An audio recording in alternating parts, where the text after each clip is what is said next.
बोलो भारत माता की। ते कमजोर कहीं आपके साथ सब नहीं, पूरा ताकत लगाइए। बोलो भारत माता की।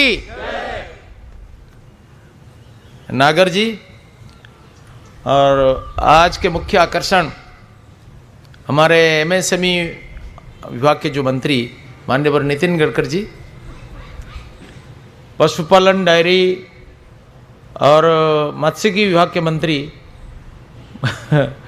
मेरा बड़ा भाई हमारा गिरिराज जी, और बीके सक्सेना जी जो केवीआईसी के चेयरमैन, और मेरे सामने उपस्थित बहनों और भाइयों, सारे अधिकारी वर्ग, गणमाध्यम के प्रतिनिधि, मैं आप सबको अभिनंदन करता हूँ। आज एक पुण्यतिथि है, स्वामी विवेकानंद की जयंती है। भारत के तरुणाई का प्रतिनिधि के रूप में भारत सरकार ने 1985 में विवेकानंद को स्वीकार किया, इसलिए इनका जन्मदिन को नेशनल यूथ डे के रूप में आज तक पालन किया जा रहा है। और इस अवसर पर एक महत्वपूर्ण लंचिंग प्रोग्राम केवीआईसी के द्वारा हो रहा है, इसलिए मैं सभी को विशेष अभिनंदन करता हूँ।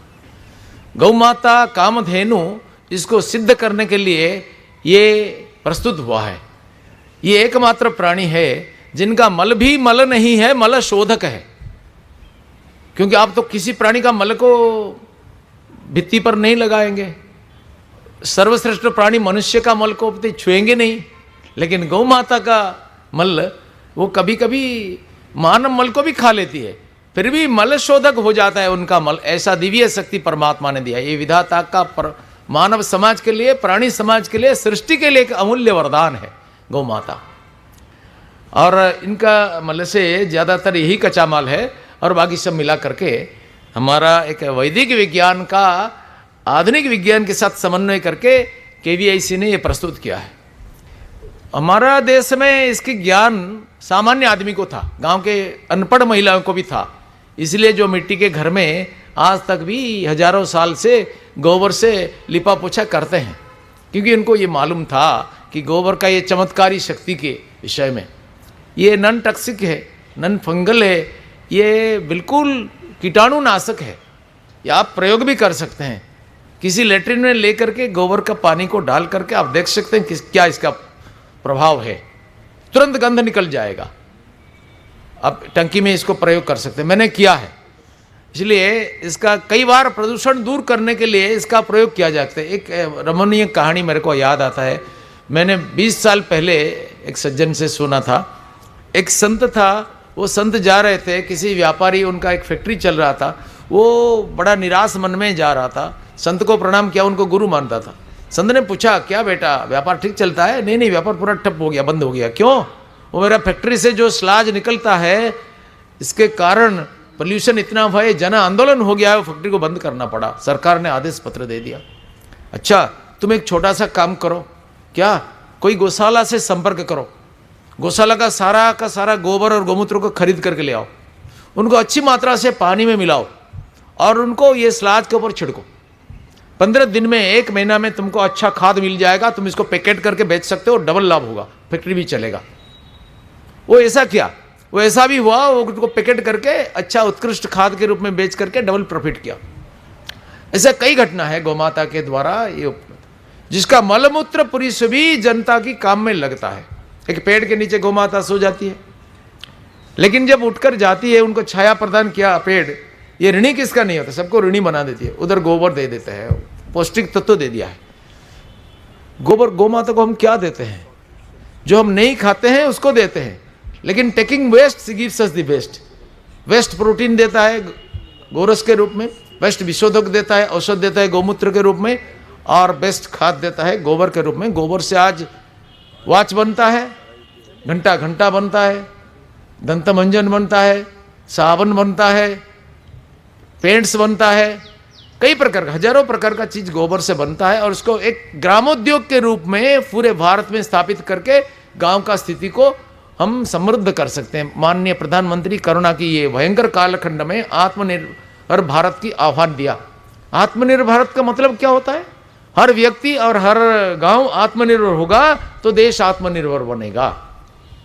हमारा सारा आवश्यकता हम विदेश से नहीं खरीदेंगे, इंपोर्ट को जीरो बनाएंगे और हमारा आवश्यकता पूरी करेंगे, भारत का डोमेस्टिक मार्केट को कब्जा करेंगे और विश्व की बाजार को भी कब्जा करेंगे, तो आत्मनिर्भर भारत का घोषणा सार्थक होगा।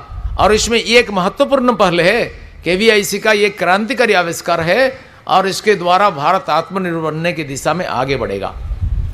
और कई प्रकार का आविष्कार भी हुआ है गोबर से, और माननीय मंत्री द्वयों की प्रेरणा से, माननीय हमारे प्रधानमंत्री की प्रेरणा से कई प्रकार का चीज़ आगे भी बनेगा। और हमारा जो टेक्नीशियन से, टेक्नोक्राट से, जो साइंटिस्ट से, उनको भी मैं निवेदन करता हूँ, उन्होंने अच्छा काम किया है लेकिन और भी अच्छा करना है। We have done good but we have to do better. Sky is the limit. हमारा माननीय मंत्री जी बोल रहे थे कि जो टारगेट दिया है, ये टारगेट कुछ फाइनल टारगेट नहीं है, वो मिनिमम टारगेट है, जस्ट पास मार्क है, ये सेटिस्फैक्ट्री मार्किंग नहीं है।